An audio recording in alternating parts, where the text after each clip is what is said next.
بسم الله الرحمن الرحيم سلام الله عليكم ورحمة الله تعالى وبركاته وعن إذا الكيمبا daawadayaasha qiimaha iyo qaayaha mudan ee Allah ba ku xiran channelka YouTube ka Ismaaciil Aqila ku soo dhawaada barnaamijkeena xigmad oo Allah baan idinku soo gudbiyo waxyaabo xiiso badan aan isla yahay daawadayaasha ku xiran channelkan aad bay kaga heli doonaan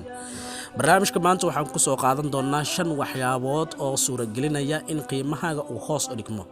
ama qiimahaaga uu hoos u dhac ku yimaado aad bulshada ku dhaxleedahay waliba qiimaha bulshada aad ku dhaxleedahay shantaas waxyaabood maxay kala yihiin halkan kaga bogo halkan ku daabo insha Allah taala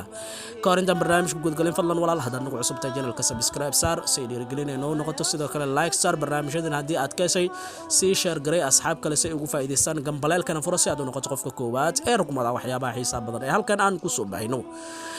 shanta waxyaabood ee hoos u dhiga qiimahaaga waxaa ka mid ah kow kaftanka badan heer dadku ku maqla ay ku karaahaystaan inaad kaftanto labo isfaaninta in aad is amaantid waxaa ka fiican inaad aragto adigoo lagu amaanaya saddex beenta tan waa midda ugu badan oo dadka kugu nacayaan ilaahay agtiisana aad ugu sii fogaanayso baahida badan waxay keentaa in ay naftaadu qiimo beesho dadkuna ay ku liidaan qodobka shanaad ee ugu dambeeya waxay noqonaysaa nadaafad la'aanta si kastood aqoonyahan u tahay ama qof aqli iyo xigmad u saaxiib ah haddana nadaafad xumada waxay keentaa midaan qiimo lahayn inaad noqoto xitaa haddii ay daruuf jirto nadaafadu waa inay ka muuqataa dharkaaga iyo guud ahaan jirkaagaba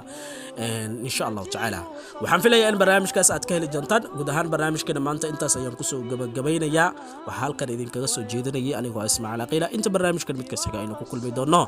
sidaas iyo nabadiina nooli kulanti dambe waxiisa leh wassalaamu calaykum waraxmatullaahi wabarakaatuh